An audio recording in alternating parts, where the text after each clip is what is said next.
Well, Thomas, thank you for your time here today. And Arthur, thank you very much for sitting with us today. Firstly, when I heard you were coming on, I got a call from Dave Usendorf, and Arthur gave me a call. So fortunate. Thank you for coming back to play here so often. It is incredible what you do, and Eric van Rooyen and Dylan Fratelli. Because it feels to me players have forgotten that a little bit. That they say that you take the time. Christian was saying it as well. That you take the time to do so. I love coming back. It's where we started playing. Yeah, it gave us the opportunity to play, and people are very, very quick to forget. Yeah, and the Sunshine Tour needs to keep going because it's our development of South African golf. Yeah. Which is so important. And I mean, we're fortunate that we've got a few people that are willing to support it financially. Yes. But like the players need to support the tour, and the tour needs to support the players. Yeah. There has to be a balance. A balance, And I think South African tour has done a lot better job than like the European tour overseas. I mean, Europe's lost all its players. Yeah. Because it only looked after the top guys at that time and never looked after the longevity of their own players. Yeah. And the legacy of it. And now you look at all the guys that they were paying and making gods effectively. Yeah. They've all bloody left. Yeah. They're the ones that are going to all live. Gone. And where's your support now, sort of thing. And all the rest of us that have supported it for years, and South Africans have been huge supporters of the European tour because it made the most sense for our international careers to which go is to Europe. The practicality of traveling comes into play. And the fact that I think every tour has not capitalized on marketing their players to market themselves has been a big mistake. I mean, where they think only a few will do the marketing. Can you imagine everyone did the marketing? Imagine everyone was approachable and everyone did stuff for, I mean, the spectators that come and watch. I mean, I want to see, in fact, I challenge you guys out there that next year, when we come back for the South African Open and stuff, I want to see crowds like we saw in the 50s. Yeah. Where there were like tens of thousands of people coming to watch the golf. Yeah. Because like that makes us want to entertain you more. Yeah. It's it definitely does me. I mean, I feed off crowds. Yeah. And my favorite tournament to play is the British Open. Why? Because there's so many people. So many people. It's like humming with an atmosphere. If any of you have ever been to a British Open, fortunate enough. Atmosphere is humming. And that's the same as the rugby. I mean, you go to rugby games, all the people, the atmosphere is created by the crowd. So you guys are the ones that inspire us to do better.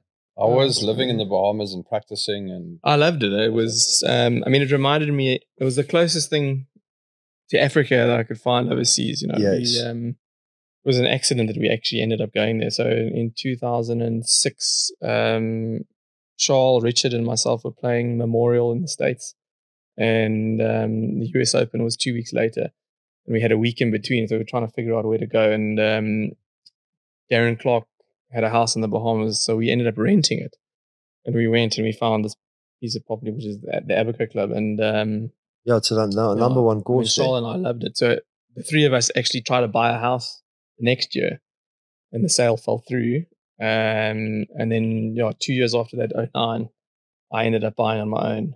And my wife and I were like, we were basing ourselves out of London at the time, which as a South African, the weather in London is just a nightmare. I mean, even though I had a great course to practice at and everything, but when it's pouring with rain outside in the morning, it's hard to motivate yourself to get up and go to the golf course. Yeah. So, we were practicing in the rain all the time, and they had some indoor facilities, but we were like, what are we doing? So I was playing a bit in the States and mostly in Europe, but the Bahamas was a pretty good base. There's direct flights to London. And the European tour is really a world tour. It goes all over the place. So it doesn't really matter where you stay. Yeah. So we thought, we might as well try and base ourselves there and see how it goes. Well, 11 years later, we were still there. So, we had great facilities. It was quiet for me, so there was hardly anyone bothering me on the range and stuff. So we had a really good time there, and we both enjoy the water and stuff. So it was a great lifestyle change for us, especially when we weren't traveling. Because for anyone that's traveled, it becomes a novelty after a while. Doesn't it? Unless you're going on holiday. Yes. Yeah. You lose that excitement. Yeah. It eventually just becomes actually just a hinder. Well, I mean, if you've seen inside the professional game, and we literally travel Monday, and then Tuesday to Sunday is like work. I mean, all you do is golf course, hotel, and then Monday's on a to the next traveling day. place. Yeah. So I think my brother has finally realized that caring for me now is like, geez, it's pretty hectic. So your brother's on your back at the Yeah. moment. Yeah. What's his name? Great. Brett. Yeah. How long has he been on your back now? Well, I haven't played much the last 3 years, as I'm sure Yes. you guys are well aware. So Yes. he came over a little bit last year to the States because I was stuck. I couldn't travel because I was waiting for my green card. So we did a bunch of Monday qualifiers just to kind of stay, active. Because if you're just practicing, you lose all those fine skills, because you need to compete. Yeah. Without competition, I mean, practice is great, but you need that competition as well. So I just did a whole bunch of Mondays just to try and stay competitive. So he came over and did about 8 or 9 with me, which was a lot of fun. I mean, it was like reverting back to when I was 18 doing qualifiers again, which was, that's nice. Which was a kind of a refreshing reminder of how difficult it is to get on tour. Yeah. And, you witness all these young guys coming through, and there's so many good youngsters coming through. But the tough thing is that, I think our sport's really not set up to capture all that talent. We kind of have a massive void after amateur or college golf to professional golf. There's something that needs to be fixed there. But, it was nice to witness what we'd done 20 years ago again. Although I would have preferred to be playing on tour, but it was a refreshing reminder. Because your start of your golf was in 2001. Yeah, professionally. January 2002. Yeah. Because you had a very, very quick start, and the wins just rolled in. Well, not really. In South Africa, yes, but overseas, not really. I mean, that still took me a few years to find my feet overseas. Well, I did win, I think, in 2003 overseas on what was a Euro Pro Tour. Yeah. Which was great because, I mean, it gave, again, people a place to play just to hone their skills. And I think I played about 10 events that year on that tour. But and a lot of those guys who I played with are playing on tour with me now. I think Graham Storm was there, Richard McAvoy was there, John Morgan, who was commentating, was playing on that. So we made a lot of friends doing or traveling around on that tour, just like we did back in the day on the Sunshine Tour. I mean, we had so much fun road tripping around the country. They were really like the fun times of golf, like the old stories you hear of the guys who played the main tour back in the day. I think it was very similar to the way the Sunshine Tour was, where people drove from tournament to tournament, and you could do that. Now it's like they don't even look at schedule. They have one tournament on that side of the world, and the next week's back on the other, and then we go back there. So whoever's doing the scheduling, not very considerate. No. But like you say, it's such a global game. Who do you really accommodate, and which part of the world do you accommodate? Yeah, I mean, look, you say it's a global game. If you look at it, I mean, being in the States has really opened my eyes to see the potential of the game, because in America, the game's huge. Yeah. I mean, the following of golf is massive in the States.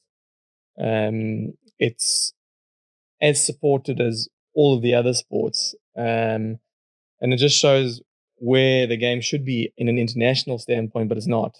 I mean, back in the day, I think I played the first HSBC Champions event in China. I think it was 2005. And they knew nothing about golf. I mean, literally, Tiger Woods was playing, and it was like the spectators had no idea of, I mean, the ropes. They didn't care about the ropes. They were running across fairways through bunkers to go and watch Tiger Woods. And the education level of golf in China today, I mean, how it's grown is phenomenal. Yeah. I mean, you've got so many more golf courses. You've got so many good golfers coming out of China now that are actually competing on tour. Yeah. So for what they've done in effectively 20 years, Yeah. just shows the potential of where the game can grow in other countries. Yes. And it's just not marketed well enough, in my opinion. I think it's too disjointed. And the beauty of the sport is you can play it from 4 years old to 84 years old or 90. And it's really just not marketed well enough as a sport, especially all the different formats of the game as well. Yeah. I mean, you look at yesterday was the last match play event that's going to be played. I mean, I think it's horrendous that we don't have match play events. I mean, you look at the history of the game, and a lot of the greatest tournaments in the world are all competed in match play. And people say, oh, it's an unfair format. I completely disagree. I think it's the most fair format because you're playing at the same time in the same conditions against one opponent and head to head. I mean, if that's not fair, then I don't know what is, So I think it's the perception of what people try and narrate to you is really what is effectively damaging the sport, in my opinion. Because I mean, the sport's been around for centuries, and all these other sports are new in comparison to golf. Yet they've overtaken golf tenfold. Yeah, because they're marketed well. I think also because they capture players straight out of college. Like sports in America, like football, NBA, and NBA, they have a draft straight out of college where they harness that talent and give them an opportunity. Where we don't have that. We very much a closed shop. You need to earn your way on, which is fine, but I don't think we're getting the best talent that we could be getting because of it. And if a guy doesn't have money, he can't compete, Yeah. And if he isn't lucky enough to get sponsorship, he can't compete. I think there's a lot of people falling through the net that I don't think we really have a net. It's more like a fishing line. I think we need to create a net. I think anyone that does that, I think that's the future of the game, in my opinion. If you look at everyone's all up in arms with what Live and this whole turmoil that's been created, and I look at it from a different point of view. I try and take myself out of the game and look at it as a whole and what's best for the game, and I think Live's definitely shook things up, but I think golf needed a shake-up. If you purely just look at, the money that's come in from the PGA Tour side since Live. The format changes. But the format changes. I'll get into that just now. Yeah.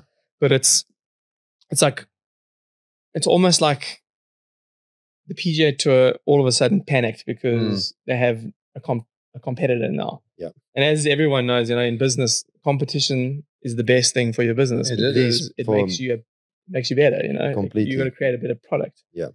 Not saying that the PGA Tour was a bad product. I think PGA Tour was a fantastic product for America, and what it did or does for charities and all that sort of stuff is a great model.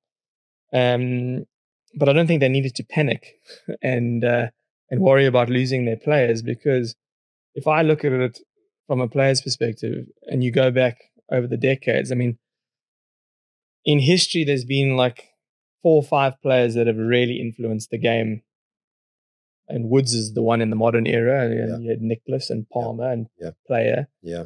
And then you got Snead and Bobby Jones. These are the ones that come to mind. But it's a handful of guys that have really influenced the game. So the guys that are at the top in 50 years' time, no one's going to remember them. Yeah. There's no player that's bigger than the game. Even Tiger, he's phenomenal in what he's done for the game. He's not bigger than the game. The game is going to outlive his legacy. 100 years from now, who knows if we're lucky enough to see another one like him, which I'm sure we will in a few 100 years, But I think people have kind of lost it in a way where they're trying so hard to keep players happy. I look at it from the point of view as, well, there's going to be the next generation of players coming to fulfill those boots. It's like in cricket and rugby and football, you think a great's gone, but then someone else comes through. Yeah. So you need to create a platform that is there for the longevity, as opposed to looking after players that are here for the now. Yeah. So That's a different spin. I mean,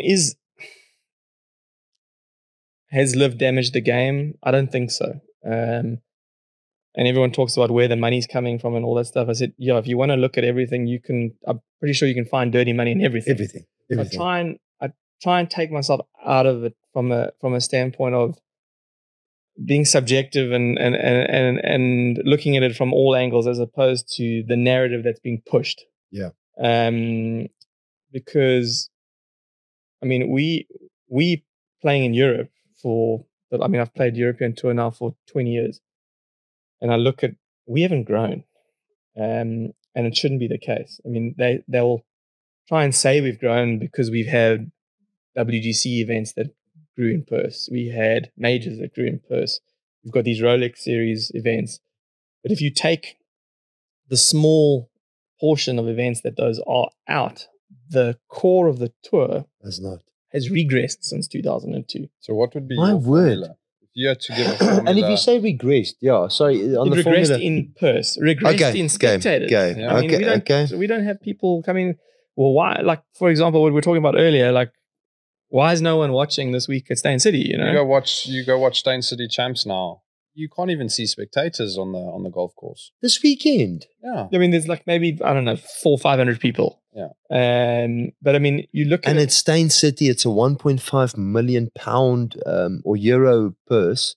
That's actually, it's a small event. It's a very small event in relation to, But still, it's for South Africa. For it's South Africa, massive, it's yeah. massive. So it's like, You I wouldn't thought- be able to fill a rugby stadium at Stain City in terms of spectators. No chance. You No. wouldn't even have to fill half the stadium, which is actually poor. But here's the thing.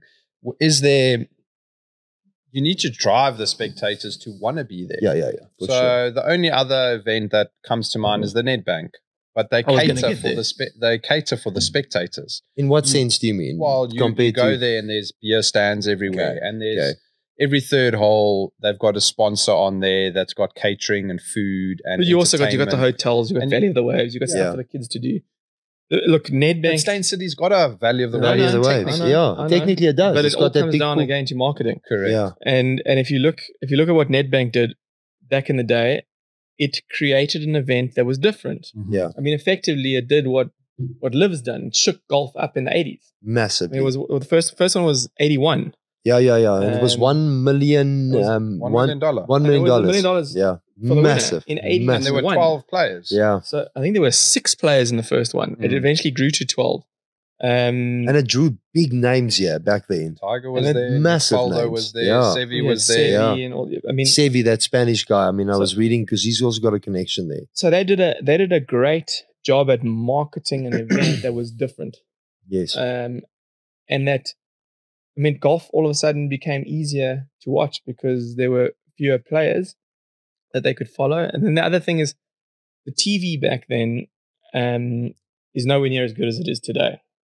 And people are very lazy. I mean, if you can watch a great game on TV, they're The not gonna- comfort of your own home. I mean, it was like back in the day, I don't know if you might be too young for this, but the Benson and Hedges cricket series. Oh, yeah, absolutely. So- Absolutely. So like the day night Benson and Hedges, I mean, the slogan on a hot summer's night, we used to Correct. live for those games, and they actually purposefully never televised them live to get spectators to come there. and watch. Yeah. And it was a huge family Yes, and it event. was promotions in clubs. Remember the And- Benja Angels cars that was driving And now around? they've finally done it again with this new series, Yes, which yes. has been fantastic. And it's the first time I've seen South African cricket stadiums packed. Fact. Yeah. Yeah. Because During the week as they've well. marketed Yeah. themselves well, and it's Yeah. all about marketing. You know, you've got a kid now, and you're going to find out all about when they get a little bit older. The weekends become all about entertaining your kids. Correct. And if you look at, I mean, where's the entertainment? Yeah. So if you create that entertainment for families, you'll get people to come and watch. No doubt. And if you market players that are playing, you'll also get people interested in the players, it's just like we were talking earlier about marketing of golfers in South Africa, like the Golfers Club or the Pro Shop or whatever, or advertising TaylorMade or Callaway or Titleist. They have international players as the figurehead. Yeah. I mean, we're the only country that do that. Every other country has their own players marketing. I'm so glad you brought this up. And I don't understand what it is with South Africans, because we've got this mentality in golf that overseas players must be better. Yeah. I mean, you going all the way back to South African Airways when they were sponsoring Angel Cabrera. I mean, why they were sponsoring Angel Cabrera and not a South African, I don't understand. Yeah. Although, I mean, Angel was a great player, nice guy at the time, everything, winner. So the corporate South Africa always has turned to international players as opposed to local players, and I don't understand that. Can I play devil's advocate for a second? So what do you think? I mean, is it because they're global presence? Because the times you talk about now, it's not like there was social media that could drive that decision. Sure. In the times that you talk now. But why is that the case? Because the first time I went to an event and I saw the super sport trucks, all international players, Ryson was on there. And I'm just why? And also, I thought by raising the profile of local players, it drives more local support over weekends as well. Mm-hmm. And Thomas, sorry, and I don't want to even carry on because you are such an interesting space there at the moment. But that's what we try and do with the show as well, is that sit the person down, get to know them, and we've literally got this feedback where people are like, "Oh, I'm not following this guy. I'm watching his golf career. I'm watching him over weekends because there's something interesting about that." But South Africans also don't market themselves very well. No. But I think it's also laziness. I mean, laziness, what do you mean? Well, from a business perspective, if you're gonna have to create your own advert with the local players. Oh. Everything is literally a copy and paste on a drive. That's just the design. And you're plugging it in and you're using someone. Again, it's the wrong mentality. That's why I say it's laziness. Because all it takes is someone 2 hours to do a couple of videos on the golf course, or literally take profile pictures and put it on. So whether it's laziness, whether it's budget, I don't know, but something. Because we're not going to fix it. The purses are going to stay the same. Yeah, but it's and go backwards. If you just look at, even just the coverage. I mean, I look at golf coverage, and the first one that springs to mind is PGA Tour coverage that we get overseas. Yeah, shocking. I mean, dude, I'm going to fall asleep. Yeah. Like, I literally am going to fall asleep. First of all, it's late at night. But secondly, I mean, the commentary is like monotonous. The same voice. I mean... Okay, Thomas, I'm glad we're talking about all of this. They show 5 players, and I want to see the South African guys, and you can't even get to see them. I think, well, this is what pisses me off, okay? Eric was in the top 10 last weekend on the Sunday. Yeah, didn't see him. Did not see him. They're putting guys that are +2, +1. I know it wasn't a high, it wasn't a low scoring event. I think the winning score was 12, 13 under par, somewhere around there. But why are you showing these people where he was actually on a drive into the top 10, potentially even to the top 5? Yeah. But is it because he's South African? Yeah. Or what is it? I mean, because they have a narrative that they want to push. I mean, effectively, where the PGA Tour makes all their money is from their TV contracts. Oh. Okay, so the TV guys... that's the biggest thing. TV guys are wanting the same guys at the top of the leaderboard every week because that's how they market. If you know, that's their mentality of marketing. It's easy to market 5 guys. Okay, we can push and market 5 guys. And then, this is my opinion, and we can go down this rabbit hole, but my opinion is, like, the equipment issues have all been generated to help certain people get to the top of the game. Okay, because if you're not limited in what you can create from an equipment standpoint, you can all of a sudden start making golf balls specifically for players. Yeah, which has been happening for decades. You can now make clubs, as you know, with the fitting stuff that's going on just for the average guy. Can you imagine if you go really deep into that and you have time, and you can fit a club perfectly to these guys and build a new club, so long as it, I mean, the regulations that the RNA and the USGA did with the COR and stuff, there's very, I mean, the manufacturers have engineers. I mean, it's like Formula One. They can create stuff to work around things very easily. And longer, straighter. And I mean, we're lucky that we've got the RNA and the USGA, and you know, with this whole ball dial back, I'm loving it because I'm just you need to dive into that. We're going to go there later. Sure. But like, I'm loving the fact that they've announced this because it's a long time overdue. You said 20 years. And you see, for us, from an average, I suppose we're not so into it. So to me, the first instinct was, this is a mistake. No, it's because you've from a naivety, told that it's a mistake. Yeah, by the people that want it to be a mistake. But like, what you don't realize is, I mean, we can talk about it just now, but the difference that a golf ball makes is just insane. I mean, for me, my testing just alone from all the top branded balls, from the shortest one to the longest one with a 4-iron is 22 yards for me. That is just insanity. But then it won't work in certain other facets. So from ball flight. It's so hard to test nowadays because there's so many variables. Yeah. And we must be the only sport in the world that you can play a different golf ball or a different ball. Yeah. I mean, rugby is one ball. Yeah. Tennis is one ball. They dialed their ball back years ago to stop serving volleys. Yeah. Killed the game. Yeah. They were like, oh, we're going to nip this in the butt right now. NBA is one ball, baseball. Everything's one soccer, ball. Football. And it's not knocking any of the ball manufacturers. I mean, the manufacturing companies have knocked it out the park with what they can do. I mean, the engineering has improved tenfold, and they are all phenomenal manufacturers of clubs and balls, and they've done a phenomenal job, but they've had no limitations really. And as soon as they have one limitation, I mean, it costs them a hell of a lot of money to change stuff. Yeah. But they're selling to the masses. So this whole bifurcation thing, I think, is the only way that we're going to fix this issue, because if they can sell to the masses with their best engineering that they can possibly do for the amateur golf, I mean, that golf's hard enough. We don't need amateurs to struggle, you know. If they want to play with stuff that is technically illegal for us, let them play with it. There's no issue with that. Have fun. That's what golf's about. You know, it's about going out. I mean, America's got that's why it's so good there. Golf cart, music, beers. Yeah. I mean, like, it's a social event. Yeah. Like, that's the combo. Fun side of golf. If you're not a competitive golfer, that's the other side of golf. That's the beauty. And then I see golf in 3 different ways. You've got fun golf like that, where you can drink and listen to music and go and enjoy yourself. You have competitive golf, where if a kid wants to play golf for a living one day and he's playing junior tournaments and club champs, let him be competitive. Let him play with the stuff that we play with, you know, like, so that he can enhance his skills. But if a guy wants to just go and enjoy golf with his mates, let him play with whatever he wants so that he can have fun.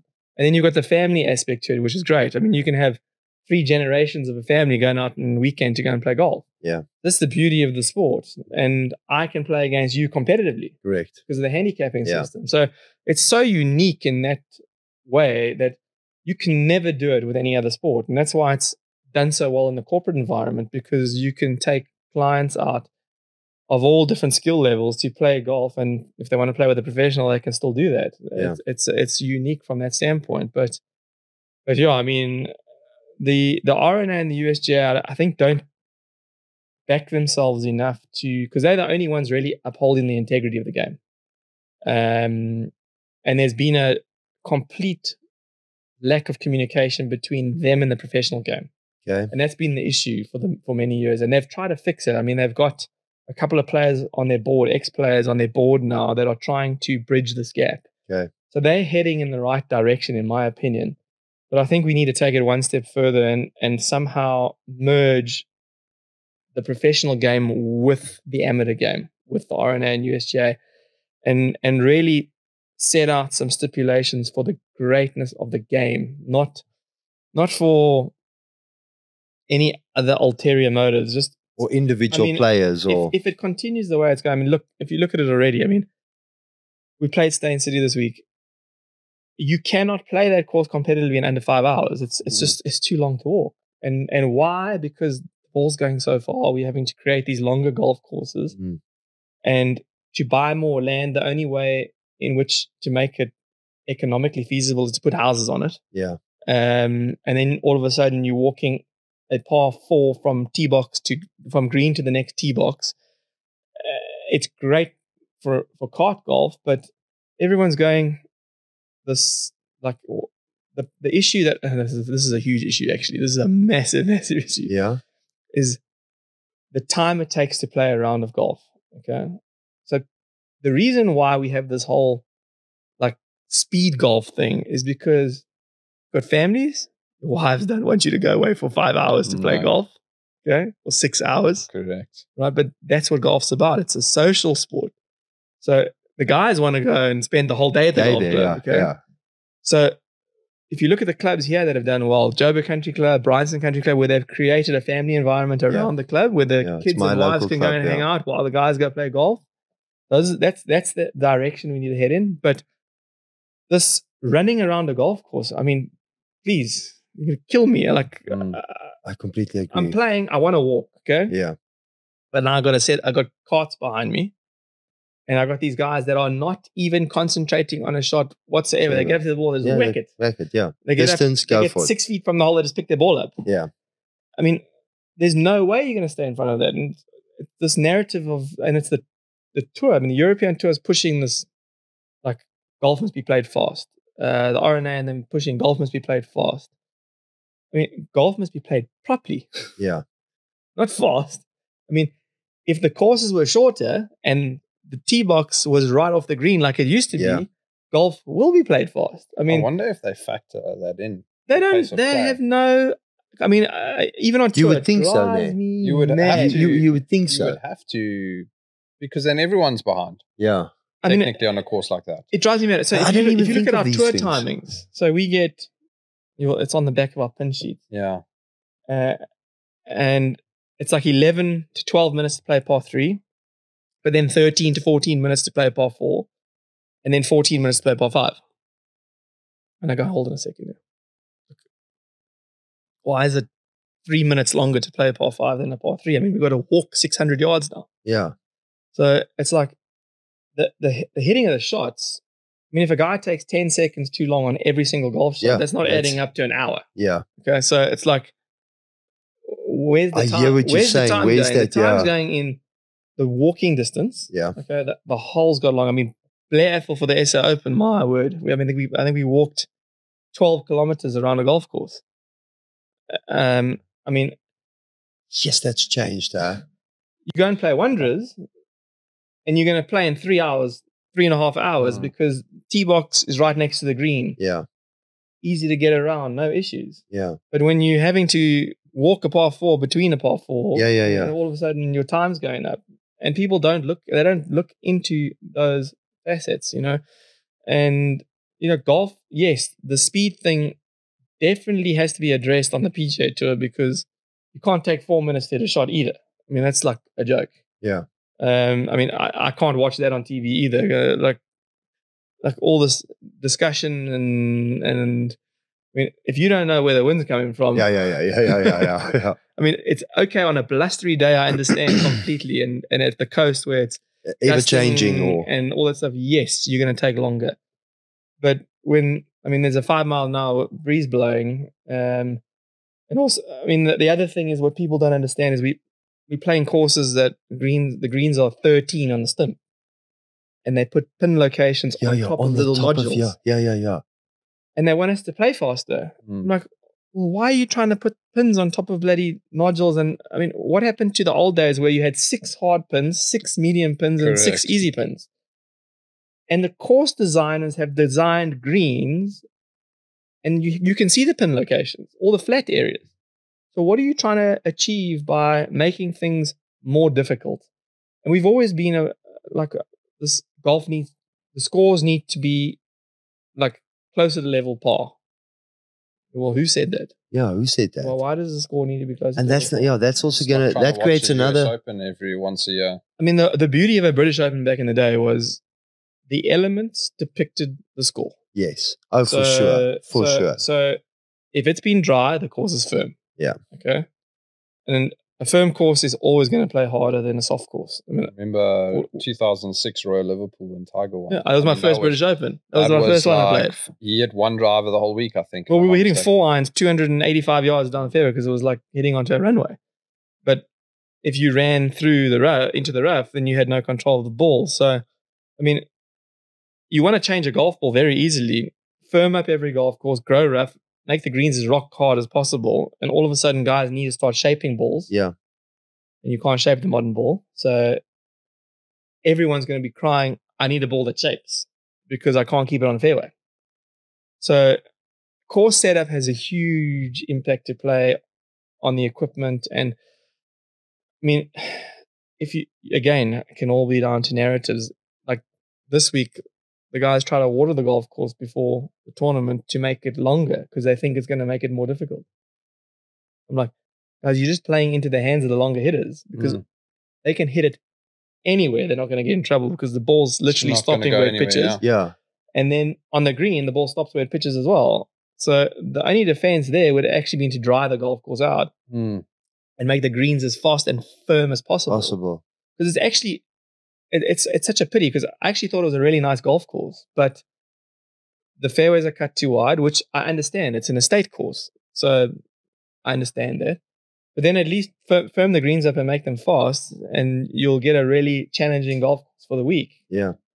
But yeah, it was a pity. I mean, we had rain on Tuesday, but the course was already wet before then. And I looked at Danefern next door and it was as dry as a bone. So they had been throwing water down. Water obviously down to manage it. But it's people trying to control the outcome is the problem. With the environment. Yeah, I mean, all the British Open courses back in the day, they don't have a sprinkler head in sight.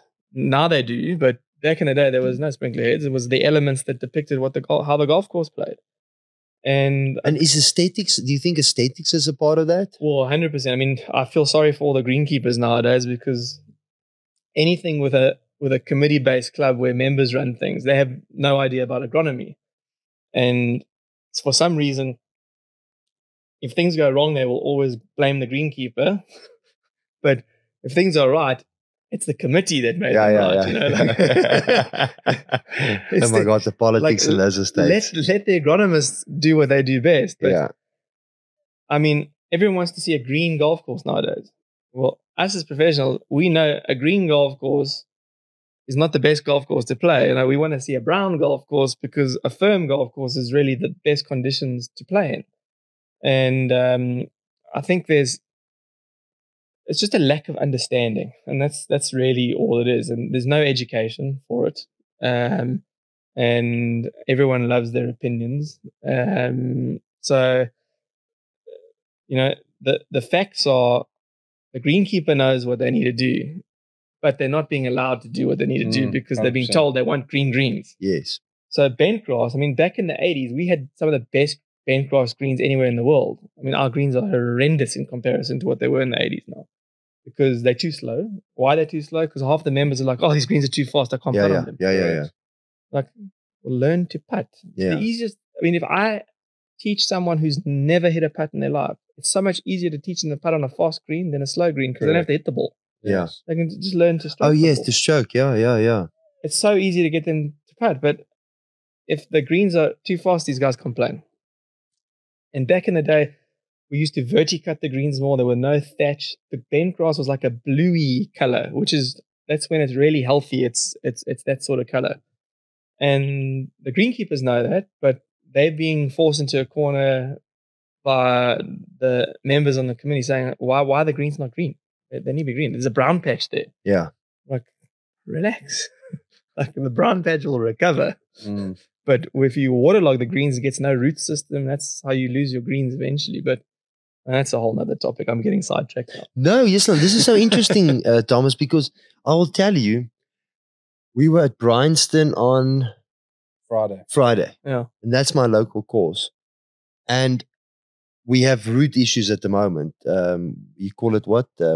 Sludge root or something like that. I think it's too much water in the roots. And there's a few of them coming through. And I was the one that judged it a bit. And I was like, but why is it coming through?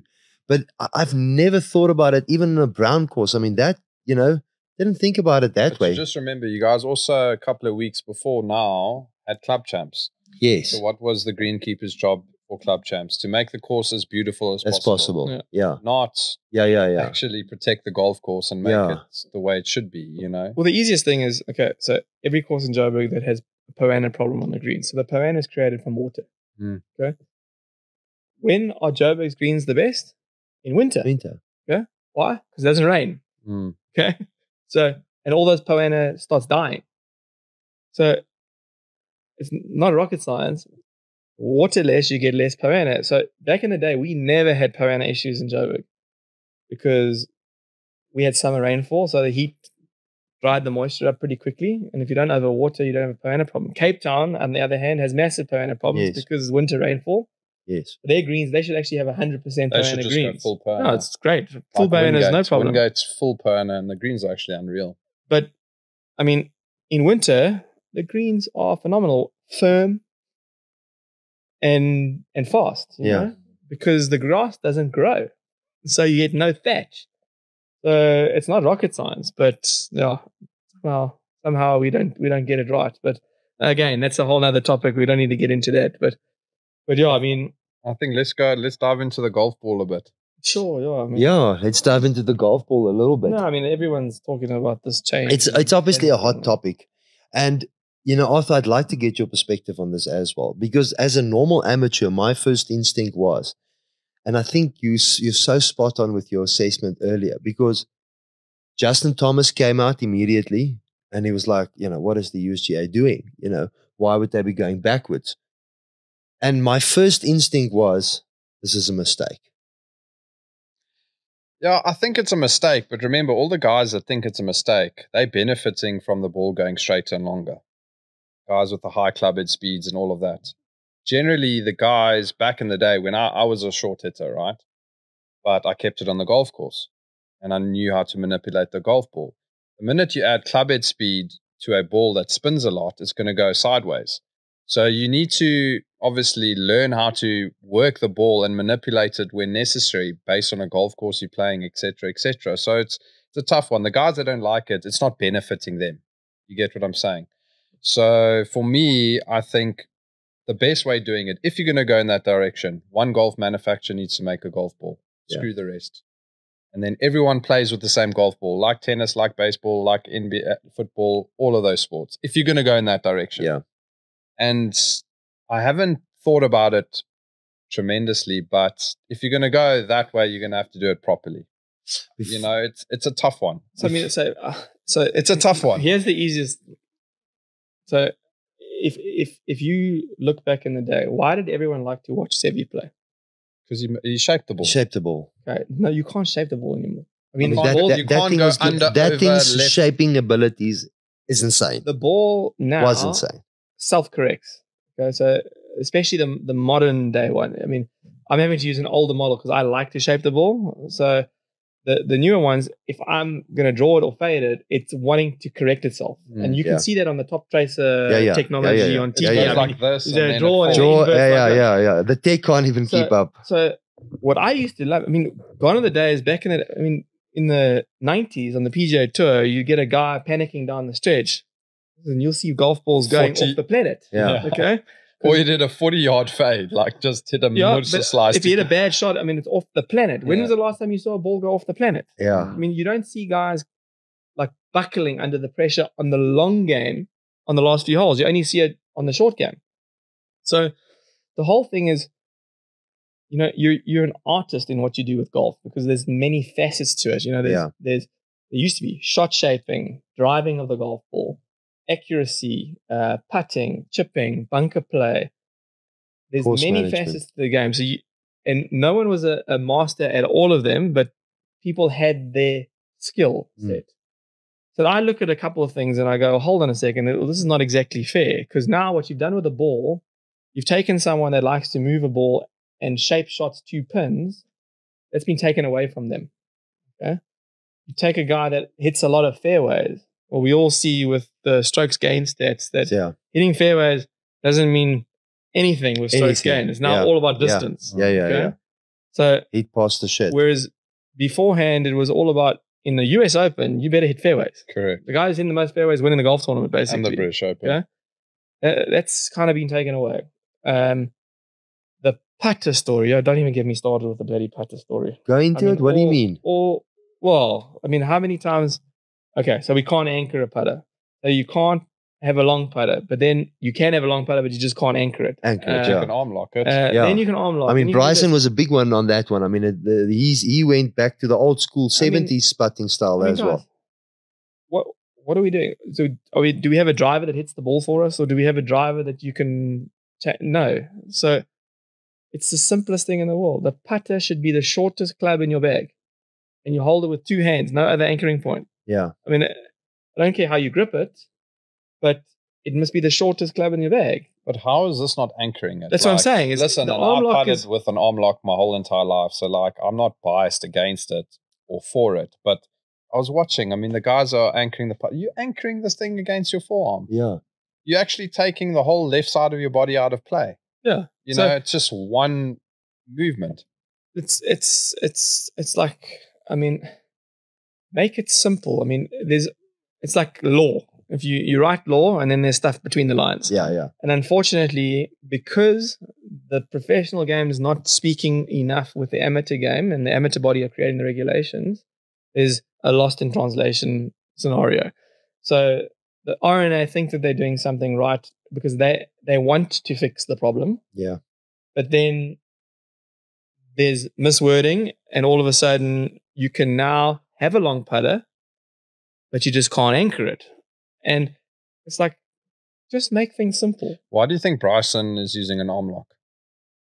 He's a scientist. Stability. He's found a way. And which is data the easiest points way. told him From all of data that. points. Yeah, it's the easiest Camera way. works It's technically, I'm not saying it's cheating. I mean, it's easy. It's no, but if you look at cheating. any golfer, no matter how tall they are, okay, that uses a short putter, okay, the longest putter will basically be 37 inches. Okay. Unless you're James Hart-Dupree and he's 39 inch and it looks like a 36 inch. But it's if you took the guy who is the tallest on tour and what putter he would use is just make a maximum, just like the driver. I mean, what? So if I'm using a long putter, why can't I use a 52-inch driver? Yeah. Like as a shorter hitter or something, why can't I benefit with a 52-inch driver? Because those guys are not going to use it because they're going to hit it skew, but I hit it straight. So I can gain like 8 miles an hour of club speed if I use a longer driver. Yeah. So why can't I use that? Correct. If they can putt with a long putter, why can't I use that? I suppose that's confusing. So it's I totally agree with that. So it's like they get an advantage on putting, but I can't get an advantage on driving. Yeah. So that's where the rules, there's too many rules. So we need to simplify things and say, right, putter, shortest club in your bag, hold it with 2 hands. You can hold it any way you want, as long as you're holding it with 2 hands. And if it's the shortest club in the bag, you're limited to what you can do. And the golf ball thing, I mean, going back to where we were talking about the golf ball, I mean, I used to love watching as a kid. I mean, the one shot I remember watching as a kid, Ernie Els was playing the SA Open at Royal Johannesburg East Course, and I think it was about 91 or somewhere around there. And on the 8th hole, the par 5 up the hill, he blew his drive right in the trees. And he was on a bare patch under the trees, and there was a hole in this one tree. And the gap was about 30 yards left of the green. And he hit a 2-iron through this gap and cut it 30 yards onto the green. And I watched this shot and I was like, shit, you know, that's the best looking ball flight ever. I mean, low through the gap, rising, cutting onto the green.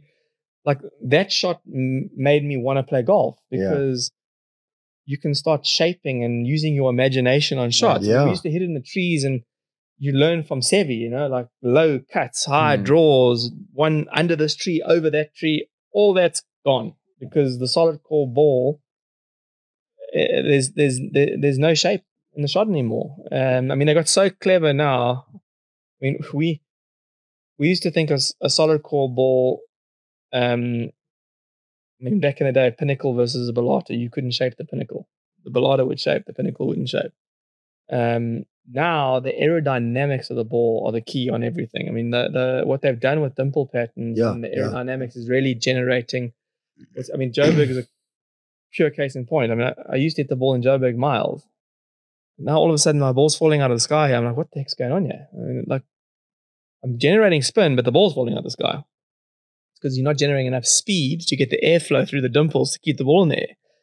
And all of a sudden, it's all about speed now, so you can hit it as hard as you want without worrying about it going too sideways. Yeah. And you getting a benefit out of it. And I mean, yeah, by all means, if you can generate club head speed, you have an advantage anyway.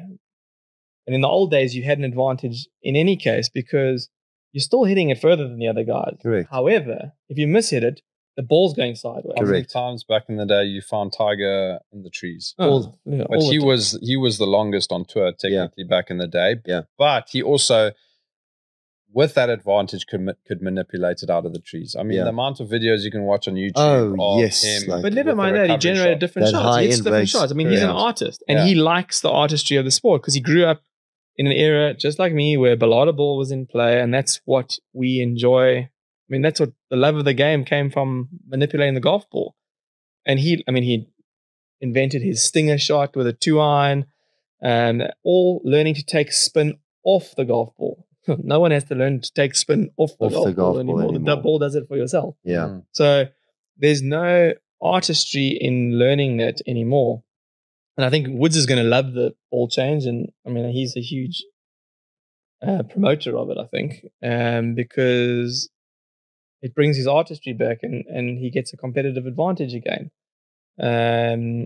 But that was always there in the sport back in the day. And it's been taken away the last really 15, 20 years. So I think it's a necessary change, and everyone's slating it because it's going to cost them financially if you're a manufacturer.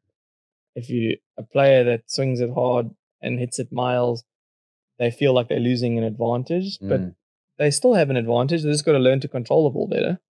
I mean, a guy that hits it far will always have an advantage over a guy that doesn't, but he's got to learn to control it just the same as the other guy. Yeah. So you learn where, I mean, you can't just get up and swing it out of your shoes and both your feet come off the ground. I mean, back in the day, I mean, Gary Player always said, if your feet aren't on the ground when you hit the ball, you're not going to hit it straight, because you need some body control, you know. And now, I mean, the guys are getting off their feet, just hitting it as far as they want. And by all means, again, long drive competition. Yeah, use these balls. Have long drive competitions for the guys that want to hit it as hard as they can and see how far a golf ball can do. I mean, they're amazing athletes with what they do. Yeah. Not taking any of that away from them. But that's not the game of golf. Yeah. You know, it's another interesting facet to what we can create, and a different sport almost on the side, you know. As I said earlier, it's like you change a rugby ball that all of a sudden can fly from a goal line to a goal line, and rugby becomes a kicking game as opposed to a running game. And what do we want to watch? We want to watch the guys run. So it's a very interesting topic that people are always going to side on no change because it benefits them. Yeah. And you know, unfortunately, thank goodness the RNA and the USGA are there, and they're getting some advice from ex-players that know a little bit about playing and the history of the ball. You know, I think without that now, we could get really lost in golf. You know, like it could turn into, I mean, the guy's hitting at 400 yards. Geez, how long are we going to make a par 5? Yeah. It's like, where's it going to go? A course like Sunningdale, for example, we can't even have a tournament on at the moment because technology is just killing the golf course. Yeah. You can't have that. I mean, you've got all these great courses. It's so much easier to make a course shorter than it is to make a course longer. And it's going to take a lot longer to play golf. Like 100%, yeah. And so I mean, now you're cutting costs on TV time. But don't you think, just an observation for the two of you, that when you speak about, you know, golf in some ways regressing or going backwards in viewerships and people on course and etc.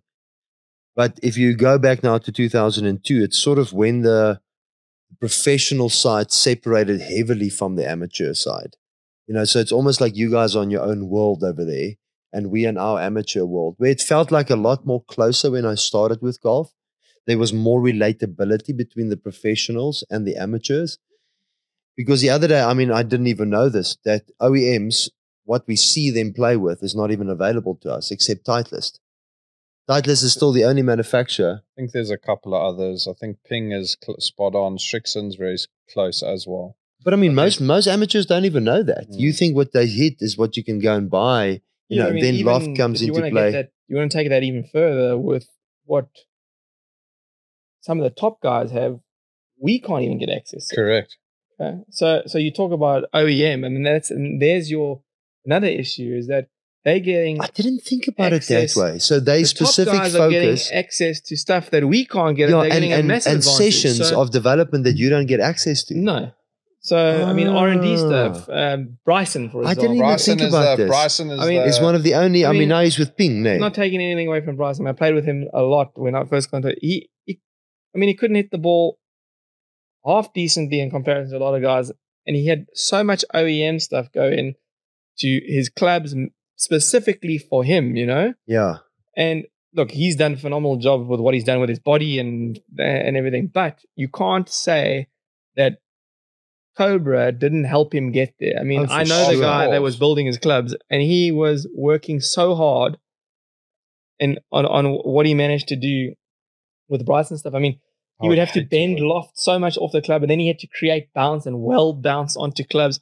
I mean, we go and ask them that, they're going to laugh at us. They're going to say, I'm not spending $1 million on a set of golf clubs. I would hate to. Thomas, this is such an interesting part. You need to make a mental note of this part. Because this is so interesting. So you're saying with Ping, the guys at Ping on his irons, because of his loft and the way they design his clubs, he would have to go 4-iron, 6-iron, 6-iron, 7-iron, 9-iron to get his clubs to his spec that he wanted to. Because now Ping's never done this before.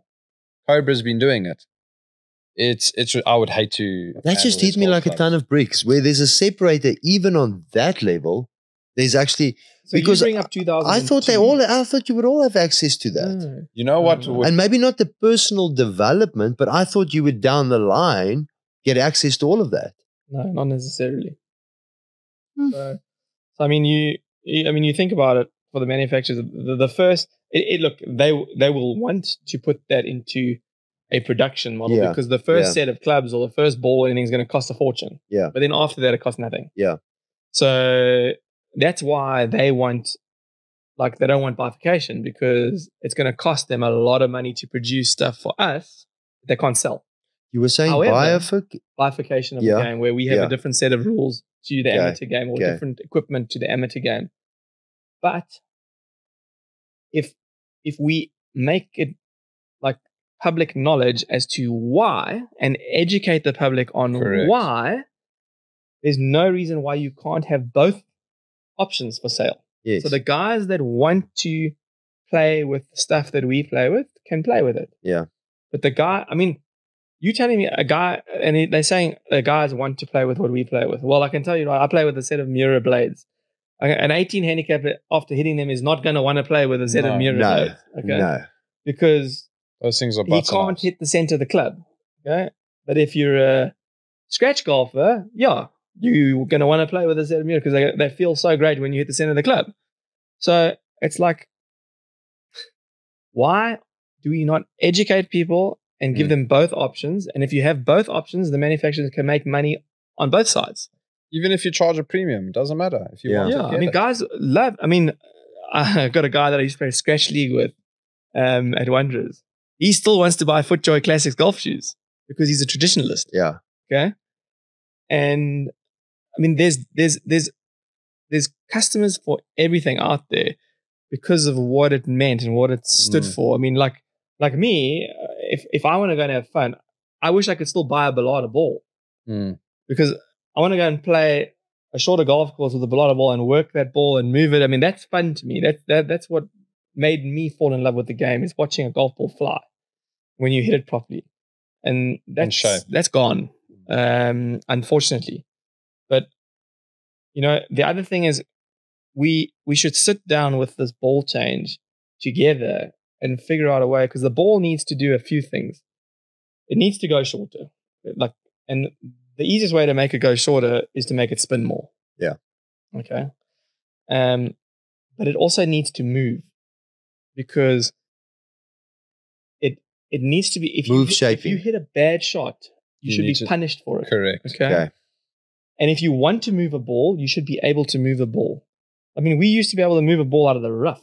There's no way you can move a ball out of a rough nowadays. Chance. I mean, it just goes dead straight. Zero chance. Okay. But amateurs must listen to this. This is why you are not getting the type of shots out of the rough that you think you're supposed to be able to get. If you want to feint a ball out of the rough, there's no way you feint a ball out of the rough. You want to draw it, it's not moving. Yeah. I mean, if you've got a bearish lie, maybe. Yeah. But if it's a thick lie in the rough, it's not moving. Whereas in the old days, you could still move. It would move less because there's less spin. But it would still move. Yeah. So you were limited with how much you could move it, but it would still move.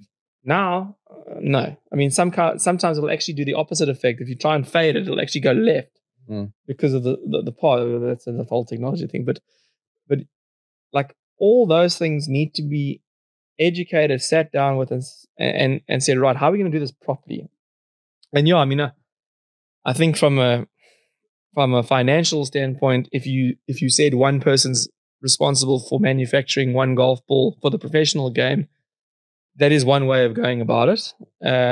Because I mean, if you look at companies that make golf balls, there's only a handful of them that actually make money off their balls. Yeah, because it's private labels. But they're still having to compete because they are seen as inferior from the public's eye. Yeah. I think Callaway spent, I don't know the number, don't quote me on this, I think it was like 120 to 220 million on their ball plant. That's a lot. Somewhere, it was a ridiculous figure. Yeah, it's a lot. So, I mean, just imagine now they say to TaylorMade or Titleist, okay, you guys are making balls for tour only. Where all that money's gone now. Yeah, and also then still manufacture, but anti-competitiveness, monopoly. There's no reason. But there's other issues that goes with that. Monopoly, anti-competitive. Control you got the all market. the patents on the dimple patent. I mean, the patents we heard the other day, it's like hundreds and hundreds of thousands of. These guys spend so much money on maintaining these patents as well. Well, you can't design the best ball because another company always holds another patent. Yeah, correct. So it's like correct. I mean, they're doing phenomenal jobs, all of them. Yeah. In what they can do with what they are limited. Yes. But I mean, I think we need to get to a stage where, and even if they give it to the top 2 or 3 manufacturers, but they all make the same product. There might be a way of going about it where they can split the profit share. If you know what I mean, even in relation to what they sell now. Yeah. Like just somehow make it fair for everybody. But the professional game, in my opinion, should have one ball, one golf ball. So you agree with me? For everybody. Yeah. I mean, like you can't. But then what everyone should be able. But what if my strong suit chip shot? It's spinning the same. You hit an iron shot. It's spinning the same. It's moving the same. Albert, think about it this way. So if a guy's got benefit to clubhead speed, he can use that benefit. But the art of the game is manipulating the golf ball. Yeah. You get what I'm saying? Yeah. So everyone plays with the same golf ball, like tennis, you going back and forth. Yeah. So if you need to get the spin rate down, swing it softer, manipulate it. Get a bit of dynamic loft involved and de-loft it, etc. If you have a 30-meter wide fairway and you're confident enough to hit it straight and long, then go for it. Yeah. But when I was a kid, I loved watching the guys shape the ball. Yeah. I was one of those guys who actually loved shaping the ball as well. Yeah. Maybe it's because we both short-headed. I'm not saying he's short. No, I used to be. The modern stuff's done nothing for my distance. I hit it. If I go take a Bellata ball and an old driver now, I'll hit it the same distance as the new stuff. It doesn't do anything for me. I used to hit it long. Because I knew how to control the spin rate. Correct. And that was the art of hitting it long, getting the right mirror. But I could swing it hard for those balls because if you swung it any harder, you're losing control. Yeah. Why do you think Bryson wants to get clubhead speed so he can get closer to the hole and he can flick wedge all day? Yeah. And he knows the ball's going straighter. Yeah. Why do you think he's testing every golf ball he plays with? Yeah. I mean, I always judged a golf course, for example, on if I've hit every club in my bag around that golf course, it's a well-designed golf course because it's testing me on every facet. Yeah. And you go into golf course design nowadays. So on tour, I mean, it's a joke. The bunkers. So we have a 15-yard wide fairway from 275 to 300 yards because there's bunkers everywhere. If you can carry the ball 310, you can go nothing's straight in over. play. Yeah. So it's hold on a second here. In the old days, the further you hit it, the narrower the golf course got. Yeah. Okay. I hear what you're so saying. setup was very different. Yeah. So they were setting it up because they want the premium to be on how far you hit the ball. Yeah. Okay. You get the ball further, you win more. That's basically what the stats are nowadays. Unless you get an old style golf course like at Colonial. You don't see those guys winning at Colonial. You don't see those guys winning on certain golf courses. But the different courses also needs to have, you need a wide course one week and then a narrow course the next week, because again, guys that can hit it further on those courses get an advantage. Yeah. No problem with me. Yeah. But when it comes to a narrow course, other guys get an advantage. But make it fair that everyone's got advantages at different times of the year, like Augusta.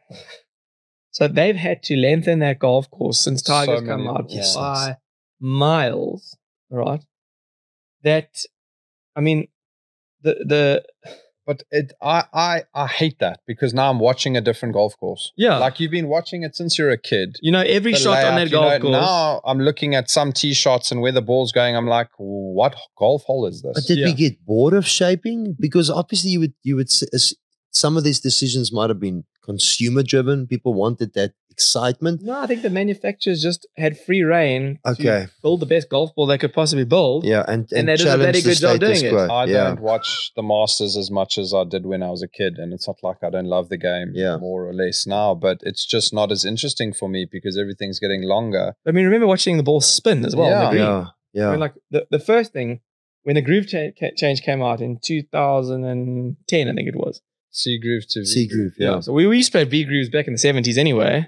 But the ball was, what people don't realize, the ball was soft. Okay.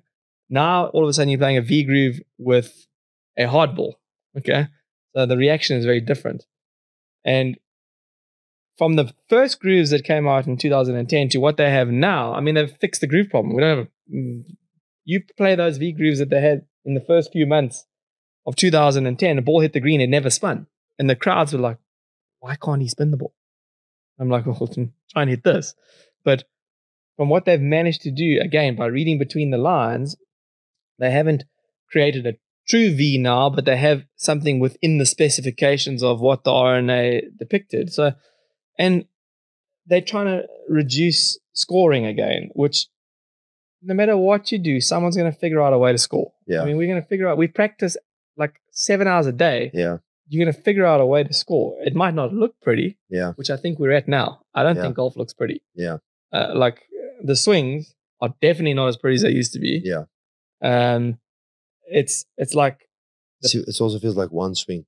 Well, I mean, it's if you can deliver the club square and hit it as hard as you can, that's basically it. It's this portion of the swing is the only thing that kind of matters at impact now, whereas it was always from there to there, which is still is for a lot of it. But I mean, it's by no means, you don't see the shots going off the planet anymore. And do you think if you look at the Formula One, they changed and put a cap on spend?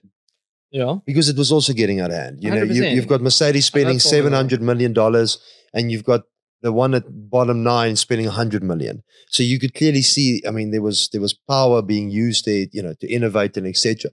Then you thought it's not good for the sport, but the last season has proven it's actually quite exciting because now everybody's sort of supposed to play under the same budget.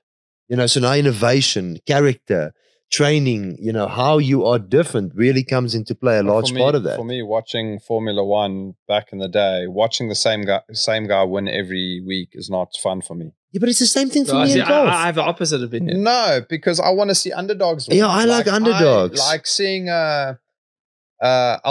Sean Wes Taylor winning, or like up and coming guys. Sure. No offense to the veterans, but seeing the growth of the game and opportunity and guys going through the mill is great. But watching Lewis win Yeah, every single time. week. Oh, you're talking about that era. I'm talking about the 80s era with Senna. And Yeah, with Senna. No. I'm talking about watching Lewis but win back every then- bloody week. Back then, part of Nothing the against Lewis. no, but part of the He had the excitement best was car. if their car crashed, they would have died because the safety was different.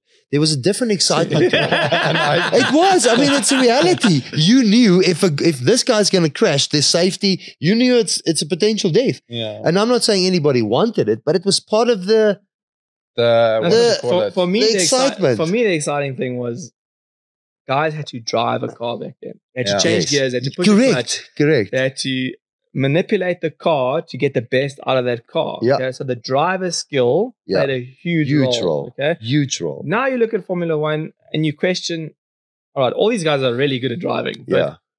like they're being told strategies, they've got a computer system on board that is basically Computers generated. driving the engine and charging the battery and Yeah. all this sort of stuff for them. And the DRS now. Yeah, they're even from told when behind. to open up and when not. So it's become an aerodynamics Yes, game rather yes. than a driving skill Ability, and yeah. engine ability. Yes. So, I mean, the manufacturers, why are the manufacturers in Formula One?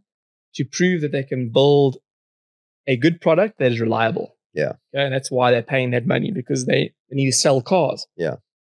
So you now look at it and go, okay, so if it's become more about the aerodynamics side, I think IndyCar really is aerodynamics. Yeah. So Formula One, do we want it to be like IndyCar? No, I definitely don't want Formula One to be like IndyCar.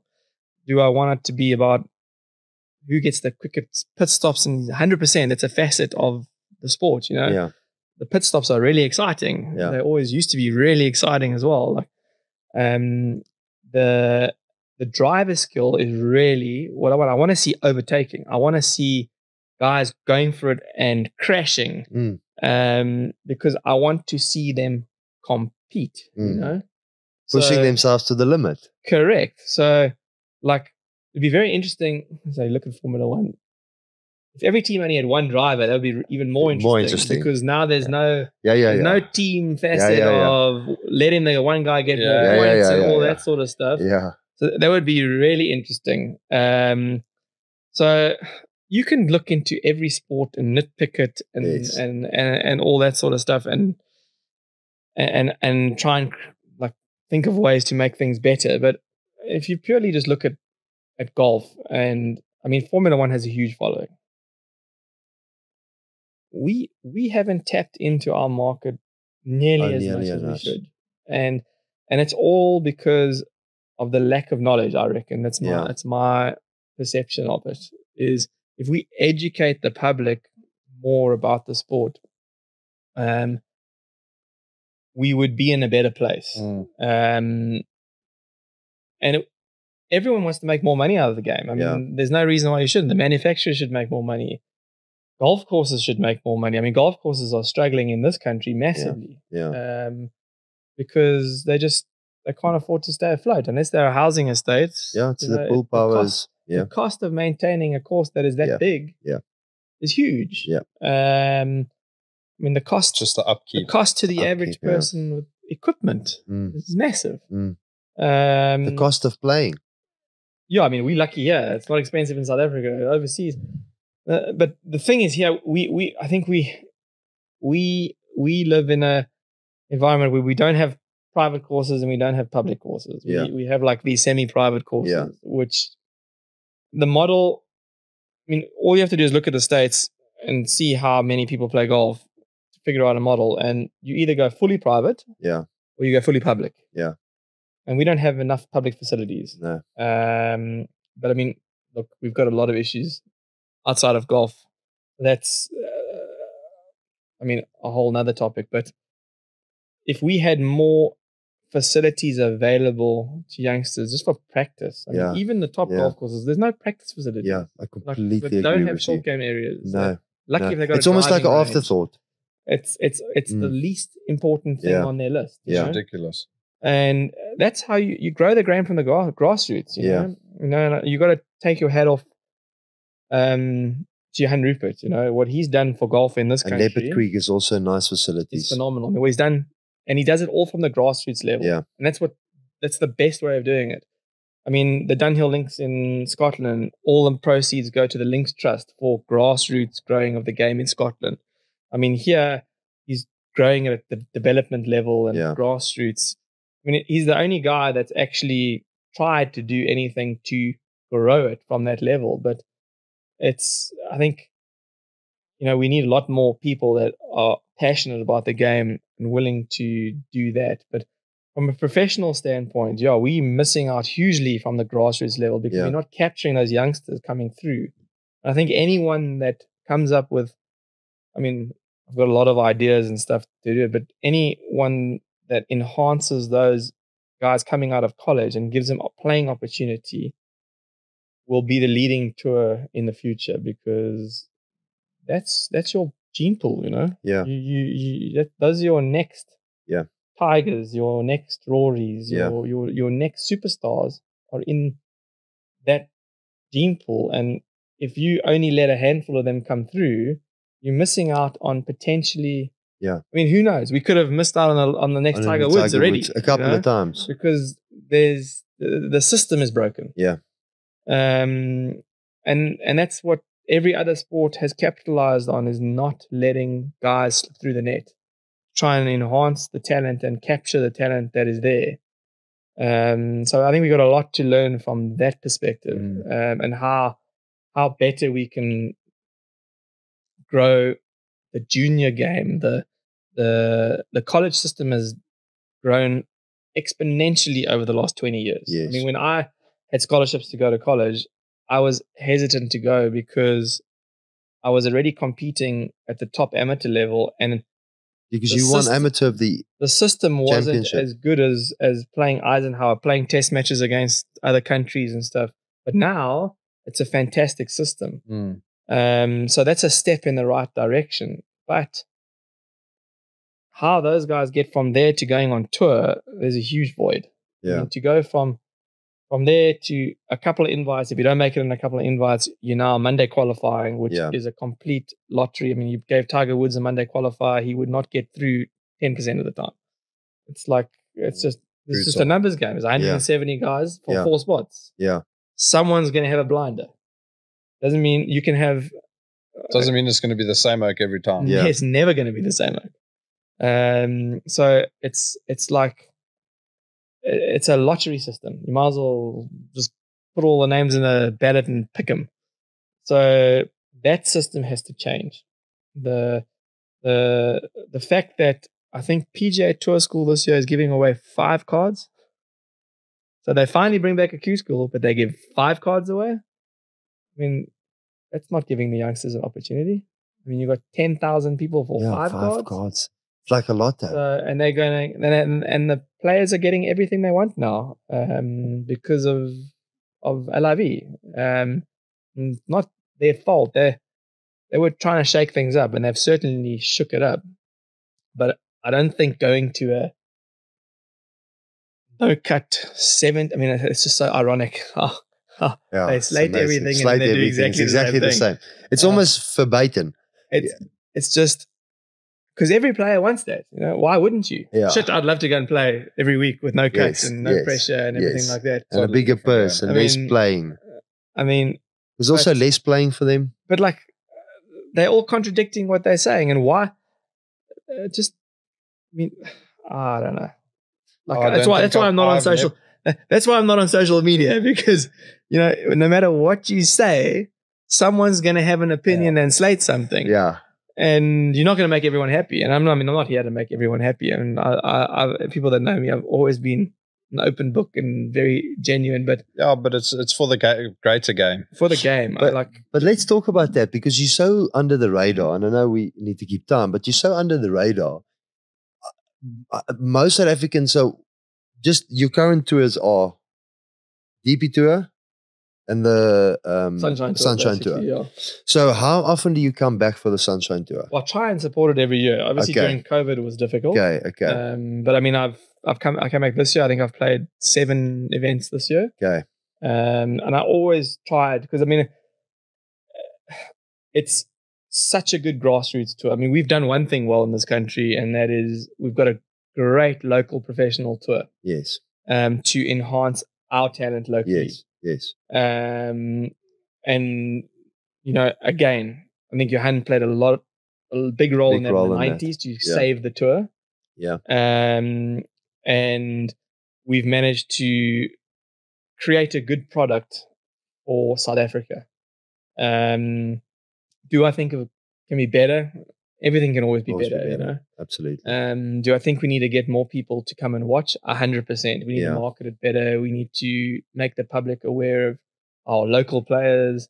Supersport's doing a great job, like getting people to know more local players. Yeah. But like the players could also do more as well. Yeah. I agree with that. What I never understand is guys just when they do well, they don't want to work for what they do. I mean, like we're entertainers effectively. Yeah. So like, why are we not doing more clinics? Yeah. Why are we not doing clinics every week for the youngsters? Yeah. Why don't we say, guys, bring your kids to the golf course? Yeah. There's going to be 6 Sunshine Tour Pros for Saturday and 6 for Sunday. Yeah. And they're going to give your kids some lessons or run like, and the players are going to say, well, like, we're the only sport that we don't get paid for doing what we do. We have to make a cut, etc., etc. So maybe that's something that needs to be addressed. I was just going to say, there's more that's to another that. topic. You go to the Sunshine Tour clinics that they do. I don't want to generalize, but it's generally the same guys doing. Jack Winness, Dylan Naidu, Kyle Barker, Dylan Naidu. Just to name a few. I'm not now throwing. But we don't get asked to do anything. It's a reality. I mean, they don't get paid for it either. So how's it? So I was at a local event one day, and I was like to the provider, I'm like, "Do you want me to do a clinic?" Yeah. They're like, "You would do that?" Yeah, and I'm like, "You see, like, okay, why? Just so because you don't get asked to do anything." Okay, so it's like I would go to a clinic in 2 seconds with that as an amateur, and that will drive people towards the weekend as well. Some guys doing a clinic for the kids, and then you can do a guy doing an exhibition for the crowd. Correct, for the crowd. I mean, geez, all a shot, high draw, 100%. Can you do stuff to interact? I mean, bring an old Balata ball in there and let them shape it for 2 seconds. So again, that's part of education. So you can use us. Yeah, exactly. To educate. But Thomas, you're an approachable guy, and I can just tell you now, and I hope I'm not offending anybody, but this is my reality. The first year that I spent time from a commercial business perspective on the tour, which was in 2020, very stiff, very unapproachable, very don't talk to me. Who's this? In general, that's what I felt in general. All the pros. I mean, I generalize. Absolutely. That's how I felt. Like not approachable. Don't talk to me now. I'm, important or busy. And whether that was going on in their mind or not, that's the perception I got. Yeah. And it felt like, and I have access to behind the ropes and we can go a few places. But it just felt like, and I was at some stage, it felt to me like, guys, I understand it to be serious. It's like business. Before you go into a pitch, we all understand that where there's a time and a place, but it doesn't mean I can't crack a joke just before I go into the meeting, and it felt to me like, okay, but if you're this serious, but you still end up 110th for the day, I mean, then your seriousness becomes a little bit cocky for me. Yeah. Like, okay, just have a bit of fun. I mean, you're going to be serious. We're not saying don't take focus away, but to me, it feels like amateurs on this side, and the spectators, and it doesn't, like some players, like a Carl Barker, we always say he's too nice, but in general, I felt it was, you there. But then you take the other side of the straw and you go, okay, so guys joke around. So Tiger gives a tampon to Justin. Look at that. Look at that. Look what social media does. Yeah. Look what the whole woke thing does. It's just amazing. And the context is it's completely out of context. Completely. I mean, so you can twist something to create a narrative. Yeah. And that's why I think a lot of the top guys out there don't want to interact because they are too frightened as to what the media can do to them. Okay? And that's a big problem. And going locally interaction, it's also your bylaws and stuff of the tour and stuff that hinder that. Like, for example, when we finish on the 18th hole and our guys want to sign and all that sort of stuff, which, I mean, I'll stand there for hours and sign if I have to. The problem is we have to go and do a scorecard straight away. Okay. So there's a momentum gap. So if, again, the crowd was educated and there were areas where guys can go and sign and Wait do all for the you to stuff and come wait out. and interact. And It's literally a designated zone. See, I Correct. know that, but I didn't figure that. I was like so people are not educated as to why people are behaving certain ways. yeah. And then guys get frustrated. I mean, you look at cricket. I mean, the amount of sledging going on a cricket field is fantastic. Yeah. I mean, that's part of the game, you know. Yeah. Like, it's competitive, you know. Yeah. Wicketkeeper's going to give that batsman shit. like that's why I love match play, because there's no purer way to play against somebody, because you directly competing against. Yeah. And as a competitive person in the game of golf, I think it's very hard to get up for that competition when you're playing a 4-day event that is stroke play against 156 guys that are playing at different times in different elements. You now all of a sudden having to focus on just what you're doing. Yeah. And you're playing against a golf course. Yeah. So you're now competing against a golf course. Shit, as a spectator, I want to compete against you. I want to see the banter, the rivalry directly against somebody at the time, because that's what all of us do on the golf course when we play with our mates. For sure. Go on the mates, throw balls. We're playing match play. Sure. You and myself Big against time. them. Big time. And Big you get time. over a putt and you're like, oh, it looks like a knee wobbler. Correct. And it's like, Don't Yeah. leave it short. and it's like, Absolutely. it's like, get some Like that's 90% of the lightheartedness, game. That's why the guys want to wake up in the But morning. back in the day when the guys used to play exhibition, Yeah. when Hogan Yeah. and you're telling me that they're not going to tell him, oh, careful about that putt or something. I Yeah. reckon that was going on. And Oh, big time. so and people watched. I mean, they come out in the masses Massive. to watch those exhibition games. Yeah. And you look at the exhibition games now. I mean, they're a joke. I Yeah. mean, like the match with full. I mean, It's just like so boring for me. It's like, But isn't there pockets of something where I feel like, they're not just seeing it? So look at Full Swing, the documentary that came out. I don't know if you've had the chance to watch it. Don't get me started. But Dharma, the most interesting part for me in the whole documentary was Dharma. What's his name? Dharma, man. Dharma. No, Dharma. Joel Damon. Joel Damon. Yeah. Sorry, my apologies. Oh, Joel's like Where they included the 2 vodkas. He took halfway. Well, see, there's someone just portraying himself. But that's Okay. what everybody's talking about. but That's what everybody's talking about. So if you take I love the Formula One one. Okay? Yes, Why? the Drive to Survive. Why? Because every single driver is on there. Yes. Okay. This Full irritated me. Again, It irritated me. narrative based. Certain players pushing an agenda. Yeah. There's no genuineness at all. Yeah, yeah, I think yeah. The first episode with Justin and Jordan was genuine. Yeah. And the Joel Damon one was genuine. Yeah. The rest of the things all had narratives. I completely all with pushed you. by I'm completely who, I with don't Can I know. be honest with you? I watched the first 3 episodes and I haven't even finished the episode. I'd You see, rather go but that watch is But so there's nothing problematic. genuine That's a about it. problem. because I've been there. He's been there. So we know what it's like out there. I think it was. But I out mean, there. it's supposed to the best thing you accelerate. could do is like interact with all of you guys out there. You know, Yeah. like say, 100%. what do you guys want to know? Yeah. Like, Just so you know, I do we wasn't do? on the Ask PGA questions. tour. I'm not No, saying, I know, man. I wasn't Everybody on must PGA knows the tour. context in which you're talking I I about. get mean, what like I'm saying. for the tour's perspective, like even locally here, get a forum from the crowd. For Who sure. do you want For sure. on a talk show For sure. this week, for example? We said it the other day on the tour. Like I said, nobody even knows where and there's then rivalries. throw questions in. Like who's competing with each other over this weekend? So yeah, you've got Stain City, this insane setting. But guys, I promise you now, I think the biggest thing that we need to understand is we need to, you spoke about Bryanston being successful in CCJ. Why Bryanston? I mean, I joined it 15 years ago. The reason they've grown, and not just in, forget membership, I mean as a club, they took the stiffness away. 100%. As a They junior, took- I didn't want to go there. Yeah, and in the pluckies, one of the rules was the I pluckies. hated going to Brighton. But one of the rules was the pluckies, where they were like, no, man, this is no nonsense. This white socks, that was scrapped. We're like, but there's guys that want to Long wear, socks back in the long day. socks. And they used to play this card thing on the stage, the old people in one corner. Rich. And used to get complaints like your voice is being raised. Then I was like, I don't want anything to do with this game anymore. Then action cricket really started to become a thing.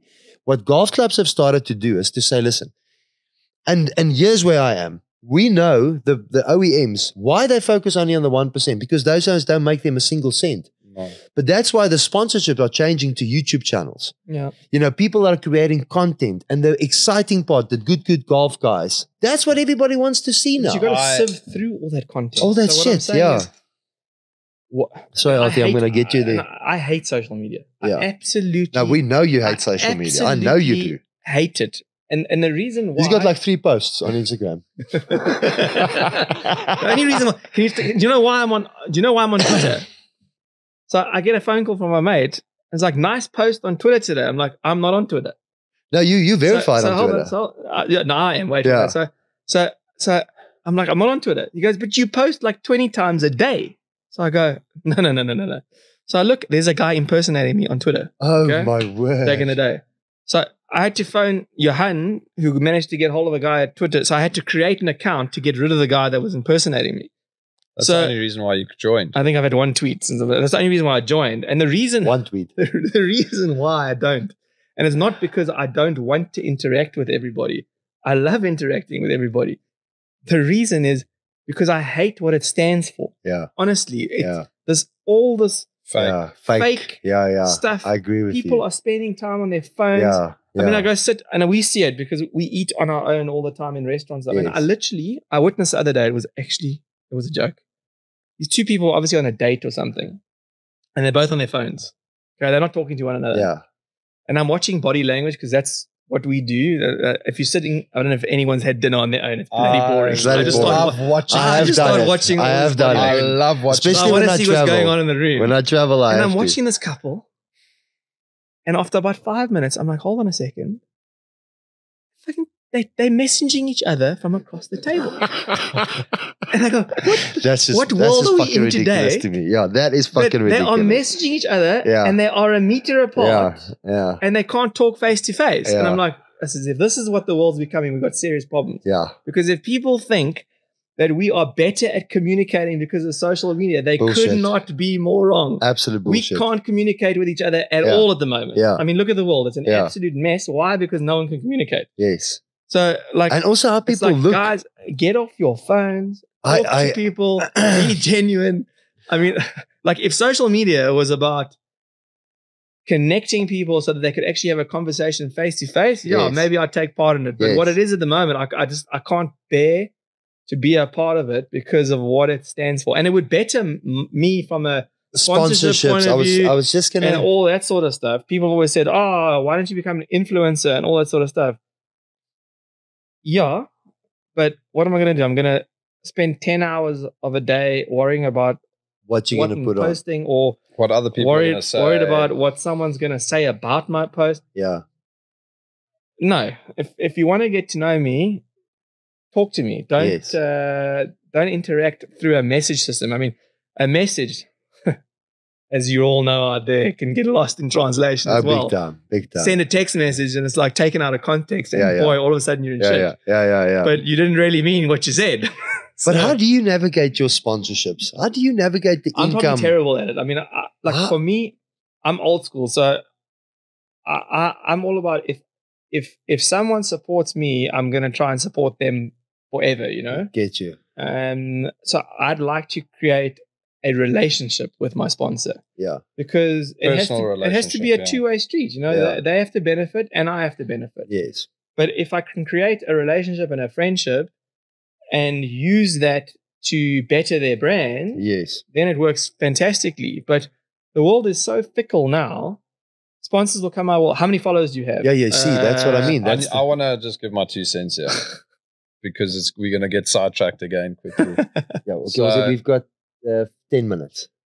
I would love to see all the top players go do product testing with every single brand. Yeah. A Titleist, a TaylorMade, a Callaway, a Cobra, and go through. So that's your week from a Monday to a Friday. You go hit everything. Okay. Then out of that week, you get to choose what brand you want to represent or what you want to take from them.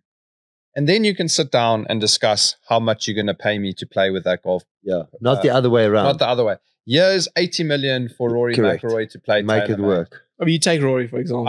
I'm using Rory because he's in the He's one of the now, biggest so draws it's when it fine. comes to that as well. No, I mean, look, if for anyone that knows anything about golf clubs and building golf clubs and stuff, you have tolerances, no clubs the same, no shafts the same.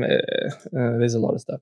So they're getting really good at what they're doing by trying to make things as close to what the other one is now. I mean, they're within a couple of %. Yeah. Whereas beforehand, it used to be way out. Disparities used to be much bigger. The manufacturers have done a great job not knocking them. Yeah. But if exactly what you said, if everyone was true to their brand, which I've always been in my career, I've never used something that I don't want in my bag. Yeah. I mean, you can look at my bag. Yeah.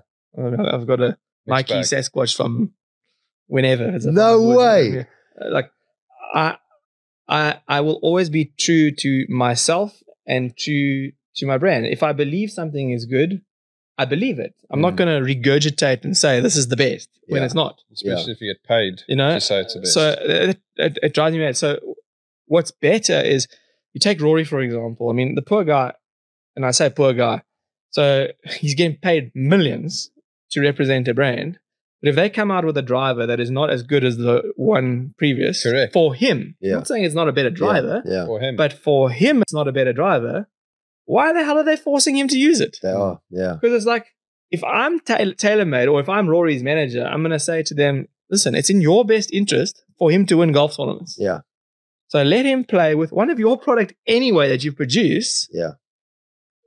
That's a better product than the other one for him. But again, no education to the masses on why it's better. Not because it can't be better because it's an old model. That'll be terrible for our business. Yeah. No, it's like, if it's a better model for him, these are the reasons why it's a better model for him. Yes. It might not be better for you. Yes. The new one might be better for you. But this is the whole thing that we've got into where technology. Sell, market. You need to take the Stealth driver and literally give it a paint job to Stealth 2 for TaylorMade, if that was the case for Rory. Yeah. You get, I know it's technically, no, I hear you. I'm not saying it's cheating. Yeah. But they could do that if they wanted to. But fittings have helped the manufacturers big time because you're going to get the best product for you. Yeah. Okay, so it's unbiased. You're using all technology. And as you say, you'd love to see all the players test everything. They should be testing everything. They should be. I was going to say, it should be standard. If I test everything. Yeah. If something's better, I'm going to use it. Correct. Yeah. Okay. And that's why probably the manufacturers hate me for it, because I'm the most honest person that they come across. And I think they've realized that now. I've built some really good relationships with them because they realize, okay, he knows what he's talking about and I can't bullshit him. Yeah. And they hate that. Yeah. But if they clever, it's in their best interest. Yeah. Because if I'm using something, can you imagine how well I'm going to market that thing? Yeah. Because it's the best for me. I'm like, you got to try this new ball. You got to try this new driver. Yeah. Because it's amazing. I mean, shit, look how it goes. Like, if it's like business. I mean, it's anything in business. If you create a better product, the product sells itself. And that's back to relationships. And, it is. And how, if they have better relationships with us as players, they will create better products. Because in R&D, if they listen to us. Correct. I mean, I've been begging, please bring a driver out with grooves. Yeah. Because when it rains, the ball goes sideways. Yeah. Okay? No one listens. 10 years. Many people. Now, finally, TaylorMade have brought out a driver with grooves. I saw that, yeah. But we're trying, the other manufacturers still won't bring out drivers with grooves because they don't want to reduce ball speed. Like, I don't give a rat's ass about ball speed. Yeah. Yeah. If it's raining, I need something that I'm going to control. Yeah. Because you might as well not even hit driver in the rain. So, like, if they listen, they'll create a better product. But again, it goes down, what can we push our social media? Social media sells this. And clicks and impressions are driving a lot of it. I mean, it's like clothes shopping. Yeah. For the woman out there. You go buy something on the internet, until it arrives, you don't know what that product's really like. Correct. But if you go to the store and you can feel the product and everything, you get a better understanding. And it's just the human race has got lazy. And we rely on social media marketing and what's first to market. Talk about lazy. The news networks have got lazy as hell. Yeah. Because it's not about, gone are the days, if you said something that was false, well, there were huge ramifications for that. Yeah. Now, social media has killed news networks because it's not about what's first that is true to market. Nope. It's just about what's first to market. Correct. And if the news networks are not there, they get left behind. Yeah. But now I actually want to, what news do you watch for genuine news? I got to watch all of them and deduce something out of it. Yeah. I follow specific channels, you know, that and YouTube. Times of the day. Yeah, at certain times of the day and YouTube. But it's, I mean, I tell you, Thomas, we can just go on about that because that's part of the bigger problem that we have. But I tell you, I mean, you know, I didn't get to one topic. You are just incredible. This part of the conversation, not one preparation question has been brought. We haven't even said he's here. But listen, I mean, I physically haven't even said Thomas is here. It's an excuse to have a good time socially. Yeah. And I think South Africans are really good at that. Yeah. And I mean, like how our whole upbringing with Bryce. Yes. Great example. Yeah. I mean, we created something that makes people sit down and have a conversation with each other. Completely agree and with you. And talk shit. I completely agree with you. That's such a beautiful way of putting it. We just love doing that. Yeah. So, but it's the social interaction that makes us human. Yeah. You know, we crave talking to people. Yeah. And not everyone's gonna relate to each other. That's why everyone's got different friends. Yeah. But that's what we need to do more. And thanks for creating a platform to do that with golf. I mean, it's awesome. What a pleasure, man. Yeah. And thank you for coming through, and thank you for taking this in a direction which is so topical. I mean, you had so many topical conversations that you had with us today. Bless you, and thank you very much for your time, It's a great show, and I wish you guys all the best. Thanks a lot, man. Appreciate that.